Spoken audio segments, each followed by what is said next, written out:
Film की शुरुआत में एक एक्टर दिखाया जाता है जो फिल्म के डायलॉग की प्रैक्टिस कर रहा था। मूवी में वो एक प्रीस्ट है और उसे किसी बच्चे का एग्जोर्सिज्म करना है। स्क्रिप्ट में होली वर्ड्स लिखी होती है जिसे वो पढ़ रहा होता है और ये पढ़ते हुए सेट की लाइट्स ब्लिंक करने लग जाती है।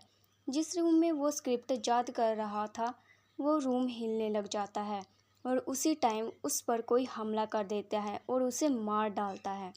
इस सीन के बाद हमें अब ली और एंथनी को दिखाया जाता है। एंथनी एक ड्रग एडिक्ट है जिस वजह से उसका और उसकी बेटी का रिलेशन बहुत ख़राब है। उसकी बेटी उसे डैड कहकर नहीं बुलाती है। यह सब तब से शुरू हुआ था जब एंथनी की वाइफ की डेथ हुई थी। उस हादसे से पहले एंथनी एक एक्टर हुआ करता था, लेकिन उस हादसे के बाद उसने सारा काम छोड़ दिया और नशे की लत लग गई थी। वो 2 साल रिहैबिलिटेशन सेंटर में रहकर काफ़ी हद तक ठीक हो चुका था, इसलिए अब उसे मूवीज़ में रोल मिलना शुरू हो गया था।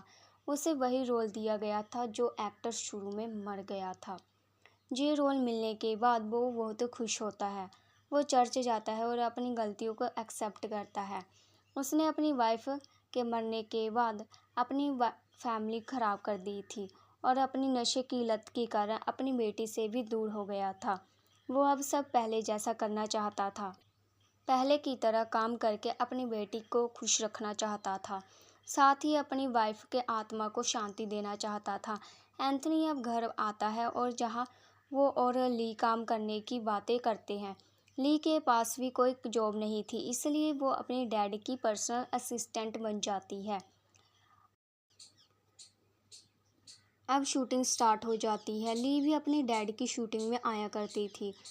वो मूवी के लीड कैरेक्टर ब्लेक से मिलती है जिसके साथ उसकी बहुत अच्छी दोस्ती हो जाती है।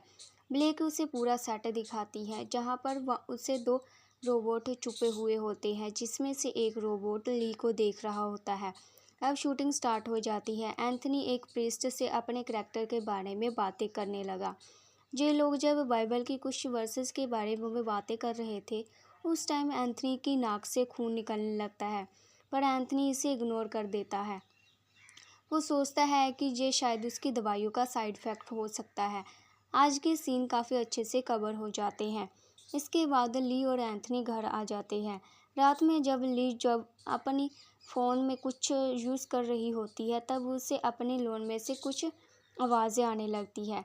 जब वो चेक करने जाती है देखती है कि रूम का तो डोर लॉक था।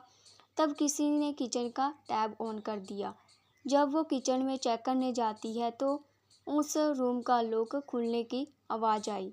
दरवाज़ा खुल चुका था जो पहले बंद था। वो जाकर देखती है तो अंदर कोई नहीं था। वो सब चीज़ें को इग्नोर करके जाने ही वाली थी कि तभी उसे उसके डैड कॉरिडोर में खड़े दिखाई दिए। ये ली उसके पास गई। वो कुछ बड़बड़ा रहा था। ली उन्हें पकड़कर हिला देती है जिस वजह से एंथनी एक बार के लिए घबरा जाता है, लेकिन बाद में उसे लगता है कि वो नींद में चल रहा था। अगले दिन जब एंथनी शूटिंग के लिए जाता है और डायलॉग्स प्रैक्टिस कर रहा होता है तब वो ये सब चीज़ें अच्छे से नहीं कर पा रहा था। डायरेक्टर अब गुस्सा हो गए थे। डायरेक्टर उसे कहते हैं कि तुम अपनी लाइफ की सबसे बुरी यादें याद करो, तभी तुम अपने सैड एक्सप्रेशन अच्छे से दे पाओगे।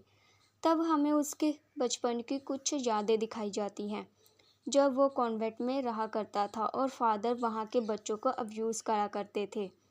खैर, एंथनी अब दोबारा अपने डायलॉग्स की प्रैक्टिस शुरू कर देता है। इस बार जैसे ही उसने अपने डायलॉग के पेपर खोले उसमें कुछ ना कुछ लिखा हुआ था। उसमें डीमंस की ड्राइंग्स बनी हुई थी और उसमें लिखा हुआ था, एंथनी तुम्हें मुझसे अब कोई नहीं बचा सकता। वो डायलॉग्स के पेपर्स रखता है और ड्रॉअर में कुछ चीज़ लेने के लिए खोलता है। जब वो ड्रॉअर खोलता है तो उसमें एक क्रूसिफिक्स दिखाई देता है जिसके साथ ही उसके बचपन की कुछ यादें दिखाई जाती हैं जहाँ उसके पास भी ऐसा ही क्रूसिफिक्स हुआ करता था। अब थोड़ी देर में ली यहाँ पर आ जाती है और एंथनी से उसकी प्रॉब्लम के बारे में पूछती है। तब एंथनी कहता है कि बाइबल की कुछ होली बुक्स को डायलॉग्स में डिलीवर नहीं कर पा रहा है। ली कहती है कि ऐसा इसलिए है क्योंकि आप गॉड में बिलीव थोड़ा कम करते हैं। आप कोड पर बिलीव कर और अपने आप पर भी, तभी आपको आसान लगेगा। एंथनी जब उड़ने लगता है तो उसे चक्कर आ जाते हैं। वो कहता है कि मुझे अपने रूम में जाकर रेस्ट करनी चाहिए। वो जा तो रहा था अपने रूम में, पर वो बेसमेंट में चला गया। जो बात ली को बहुत अजीब लगी।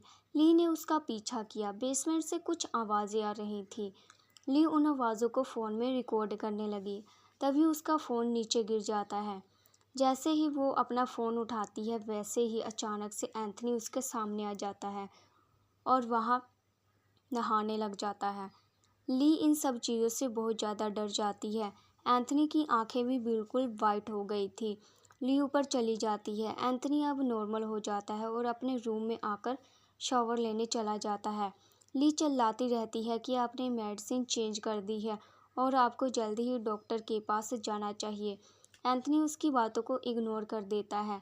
उसकी बॉडी पर कुछ काले धब्बे हो जाते हैं, जिसका मतलब था कि किसी बुरी चीज़ ने उसे अपने कब्जे में कर लिया है। वो काले धब्बे कुछ ही देर में गायब हो जाते हैं। एक्टिंग सेट पर डायरेक्टर, प्रोड्यूसर किसी को भी एंथनी की एक्टिंग पसंद नहीं आ रही थी, इसलिए वो बहुत अपसेट होकर दोबारा ड्रिंक करने लगता है। इधर फादर ली से सवाल करते हैं कि जो कुछ मूवी में हो रहा है, तुम उससे में बिलीव करती हो? ली कहती है पहले तो नहीं, पर अब जब देखा उसके बाद यकीन हो रहा है। ली वापस से घर आती है जहां एंथनी पहले ही आ चुका था और हाथ में पूरी तरह से चोट लगी गई थी। वो इतनी ज़ोर से चिल्लाए कि रूम में मौजूद सारी कांच की चीज़ें टूट गई। फिर भयानक तरीके से चलते हुए अपनी बेटी के सामने आ गया।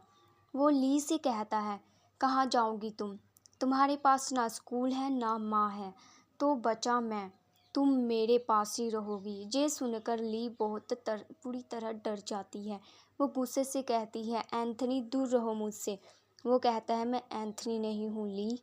ली बहुत डर जाती है। वो अगले दिन सेट पर जाकर फादर से मिलती है।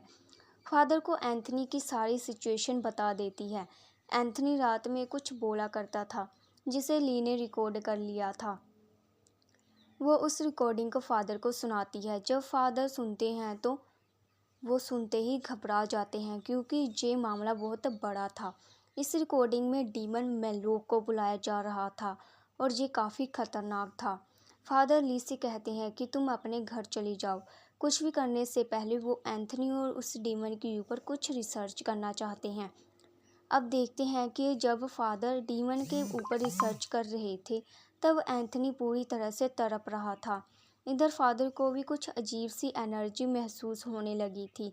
अब एंथनी की लाइफ की कुछ ज़्यादा दिखाई जाती है, जहाँ पर वो बचपन में रहा करता था। फादर के रूम में वो गया और फादर ने उसे उस अब्यूज़ किया। अब वो शूटिंग का टाइम हो गया था। एंथनी डायलॉग बोलने की कोशिश कर रहा था, लेकिन उसकी एक्टिंग कुछ खास नहीं थी, इसलिए अब उसे टोक देते हैं, जिससे एंथनी को गुस्सा आ जाता है, जिसकी वजह से वो क्रूसीफिक्स लेकर फेंक देता है और स्टेयरिंग्स पर हाथ लगाता हुआ नीचे चला जाता है। उसकी आइज़ पूरी तरह से वाइट हो गई थी। नीचे आते ही उसकी बॉडी अजीब तरीके से मुड़ने लग जाती है। ली जब वो उसे रोकने की कोशिश करती है तो वो उससे कहती है, एंथनी रुक जाओ। तब वो फिर से कहता है, एंथनी नहीं हूँ मैं। इसके बाद वो अपना सर बार बार टेबल पर मारने लग जाता है। ये सब देखकर डायरेक्टर एंथनी को किसी और से रिप्लेस कर देते हैं।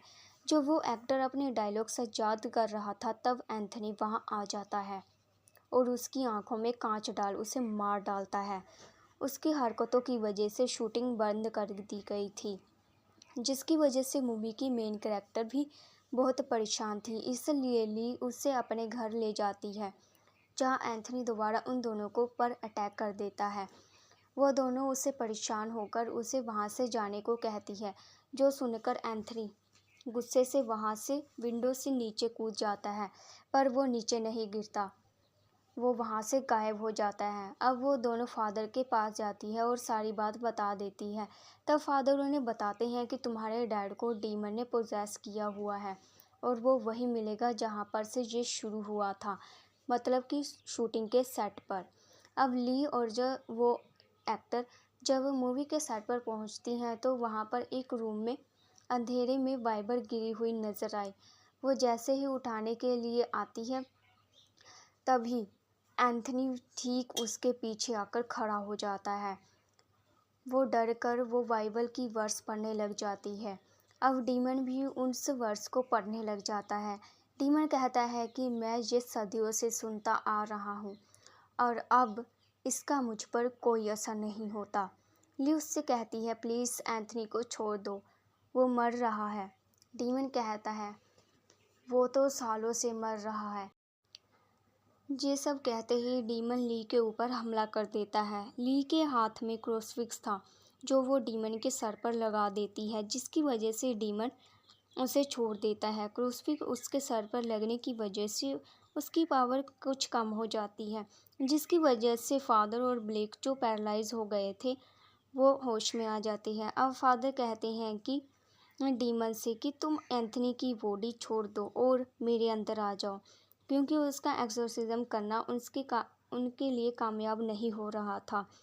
डीमन फादर की बात मानकर उनके अंदर चला जाता है, जहां से मूवी का सीन फ्लैशबैक में जाता है, जिसमें दिखाया जाता है कि डीमन ने सिर्फ एंथनी को ही क्यों पकड़ा था। जब एंथनी कॉन्वेंट में रहा करता था और जब वहाँ के फादर उसे अब्यूज़ किया करते थे और उसके बाद उसके सर पर क्रूसीफिक्स बना देते थे, यानी वहाँ पर गॉड को नहीं माना जाता था, वहाँ पर डीमंस की पूजा की जाती थी।